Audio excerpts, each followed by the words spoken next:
ویدیویی به دستمون رسیده از خانم کی بود فکر کنم شیما راگوزیان، مثل این که بله مثل که فمینیست مرستیزه از این حرف و حدیث هست.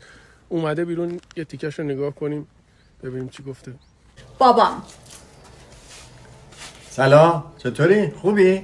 ببین من سعی کردم دخترامو طوری بار بیارم که از زمانی که کوچیک بودن تا حالا که بزرگ شدن ماشاءالله شدن ایوالله شدن از هیچ کسی نترسن، پای حرف حقم وایستن.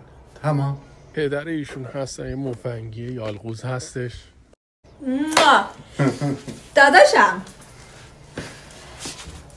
قطعاً که اگه کسی رد میکنه مشکل از خودشه. حالا این چیزا رو من قبول دارم، توی دوستان دارم میبینم. برادر ایشون هم خب یه سولاخیه از این آسکینم که حرفی توش نیست. I love you همسرم. هر جای دنیا رفتیم نه بچه نه پدر نه مادر نه دختر، هر پسر اومدن تو گفتن شیما حقت، مرسی که این شده دار گفتی.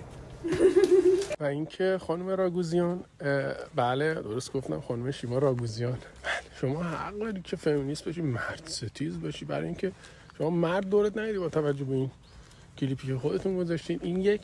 و اینکه شما مرداتون مشخص الان میذارم ببینید، سایزاشون متفاوته، اندازه‌هاش متفاوته، بالاخره شما با اونا زندگی میکنید، اشغال میکنید دیگه، بالاخره کالیبر تو از اینقدر شروع میشه به بالاتر دیگه که حرفی توش نیست. و اینم از این.